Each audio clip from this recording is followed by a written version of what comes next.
But our relationship with God should be transformative, nakakapagpabago, going beyond the form. And this is the relationship that we are having at this very moment in this Eucharist, in this Mass, entering a deep personal relationship with Jesus.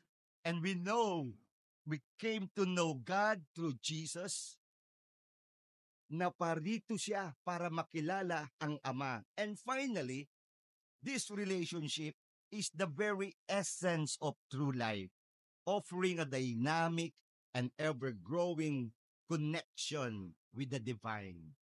Kaya tamang-tama lang po, ito po si divine, ano? So, ito ang tunay na relasyon.